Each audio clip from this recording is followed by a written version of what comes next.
Assalamualaikum warahmatullahi wabarakatuh. Perkenalkan, nama saya Eti Semira dengan NPM 1940401032 dari Lokal A Manajemen. Di sini saya akan menjelaskan mengenai materi bab 10 tentang pengembangan sistem teknologi informasi metode alternatif. Sebagai pendahuluan dari materi ini, pengembangan sistem dengan metode SDLC tidak cocok untuk semua keadaan. Metode ini digunakan untuk pengembangan sistem dengan waktu yang lama, akan sangat terlambat jika menunggu sistem selesai dikembangkan. Oleh karena itu, kasus-kasus tertentu diperlukan untuk pengembangan sistem yang lain. Metode pengembangan alternatif antaranya seperti paket, prototip, pengembangan oleh pemakai, dan outsourcing. Kemudian untuk pembahasan pertama yaitu pemilihan metode pengembangan sistem informasi. Beberapa faktor yang mempengaruhi pengembangan, faktor-faktornya itu antara lain kesediaan paket, sumber daya sistem teknologi informasi, dampak dari sistem dan jadwal pemakaian sistem.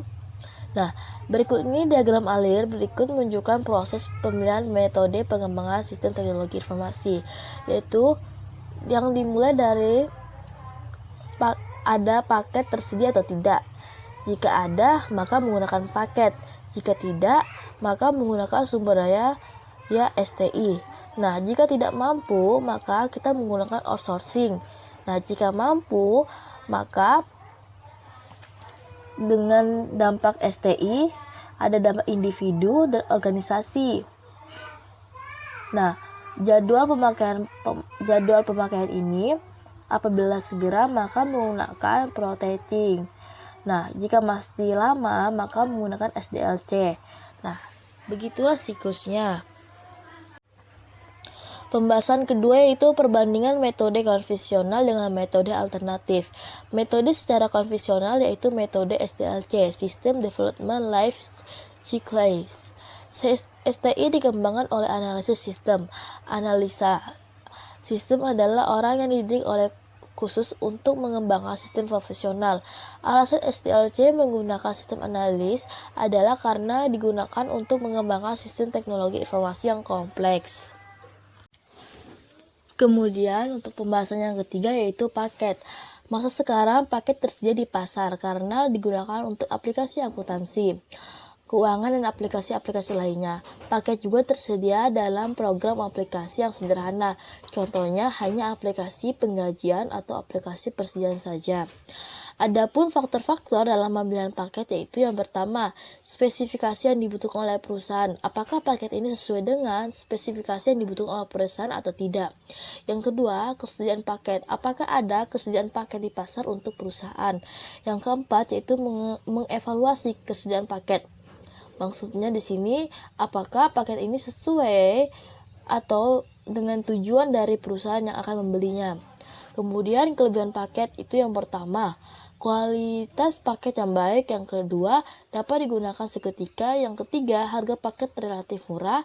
Yang keempat, dapat digunakan untuk rekayasa ulang proses bisnis.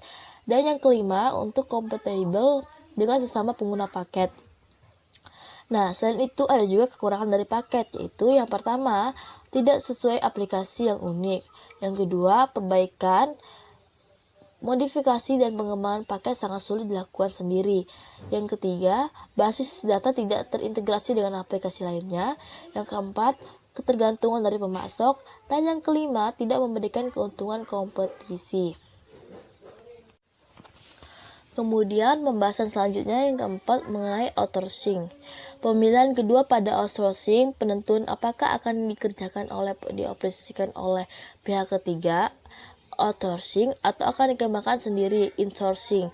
Ditentukan oleh faktor kemampuan sumber daya atau resourcing dari Departemen Sistem Teknologi Informasi yang ada di perusahaan. Kemudian ada kelebihan dari outsourcing sendiri, yaitu yang pertama, biaya teknologi yang semakin meningkat. Yang kedua, mengurangi waktu proses. Yang ketiga, jasa yang diberikan oleh outsourcer lebih berkualitas. Dan yang keempat, perusahaan tidak mempunyai pengetahuan tentang sistem teknologi. Kemudian yang kekurangan dari outsourcing sendiri yaitu yang pertama, dapat ditiru oleh pesaing. Yang kedua, perusahaan akan kehilangan kendali terhadap aplikasi yang ada di outsourcing. Yang ketiga, perusahaan akan banyak kehilangan kendali dalam memutuskan sesuatu. Dan yang keempat, perusahaan akan kehilangan kendali dari belajar membangun dan mengoperasikan aplikasi tersebut. Untuk pembahasan yang kelima yaitu mengenai end user development. End user development, jika keputusan adalah mengembangkan sistem teknologi informasi secara internal, insourcing, maka yang dipertimbangkan selanjutnya adalah metode pengembangan oleh pemakai sistem, end user development, atau end user compounding. Ada kelebihan dan kekurangan dari aplikasi ini, yaitu kelebihannya ialah menghindari permasalahan kemacetan di departemen sistem informasi. Yang kedua, kebutuhan pemakai sistem dapat lebih terpenuhi. Yang ketiga, meningkatkan keterlibatan pemakai di dalam pengembangan sistem. Dan yang keempat, kualitas pemahaman pemakai sistem terhadap sistem teknologi informasi meningkat. Adapun kekurangannya yaitu yang pertama, pemakai harus mengembangkan aplikasi sendiri. Yang kedua, penerapan aplikasi ini mempunyai resiko menunggu bahkan rusak. Yang ketiga yaitu kelemahan teknis yang dimiliki oleh pemakai sistem. Kemudian strategi untuk EUC. Pengembangan EUC di organisasi semacam ini diarahkan sampai ke titik yang disebut pertumbuhan terkendali, yaitu saat EUC diterapkan secara optimal di organisasi. Strategi mencapai titik ini dapat dilakukan dengan 3 cara, yaitu yang pertama, strategi akselerasi, menekankan pada kecepatan ekspansi dari penerapan EUC dengan pengendalian yang kurang diperhatikan. Yang kedua, strategi containment adalah sebaliknya, yaitu lebih menekankan pada pengendalian dari EUC ketimbang kecepatan penerapannya. Yang ketiga, strategi imbang, menekan kualitas dan kuantitas perjalanan bersama-sama secara imbang untuk mencapai ke arah pertumbuhan terkendali dari penerapan EUC di perusahaan.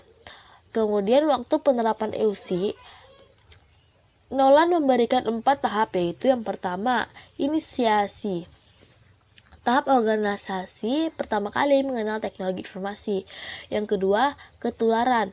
Banyak organisasi mulai menggunakan TI karena banyak meniru dari organisasi lain tanpa memperhitungkan keuntungan dan kerugiannya.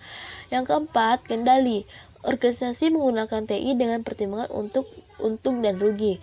Dan yang keempat, matang. Organisasi menggunakan TI tidak hanya sudah lewat pertimbangan biaya dan manfaat, tetapi sudah mempertimbangkan sampai keunggulan kompetisi. Kemudian untuk pembahasan yang keenam yaitu prototyping. Metode berikut yang merupakan dipertimbangkan setelah metode EUC adalah metode prototyping. Pertimbangan memilih metode ini adalah jadwal pemakaian sistem teknologi STI yang harus segera, tidak dapat menunggu terlalu lama lagi. Metode ini banyak digunakan untuk pengembangan STI yang harus segera dioperasikan. Jika tidak, permasalahan yang akan diselesaikan oleh STI sudah menjadi basi dan proses pengambilan keputusan terlambat. Prototyping adalah proses pengembangan suatu prototip secara cepat untuk digunakan terlebih dahulu dan ditingkatkan terus-menerus sampai didapatkan sistem yang utuh. Adapun tahap-tahap yang dapat dilakukan yaitu yang pertama, mengidentifikasi kebutuhan pemakai yang paling mendasar. Yang kedua, membangun prototip. Yang ketiga, menggunakan prototip. Dan yang keempat, merevisi dan meningkatkan prototip. Dan yang kelima, jika prototip lengkap menjadi sistem yang dikehendaki, proses integrasi dihentikan. Dari prototyping ada kelebihan dan kekurangan. Kelebihannya yaitu yang pertama, adanya komunikasi yang baik antara pengembang dan pelanggan. Yang kedua, pengembang dapat bekerja lebih baik dalam menentukan kebutuhan pelanggan.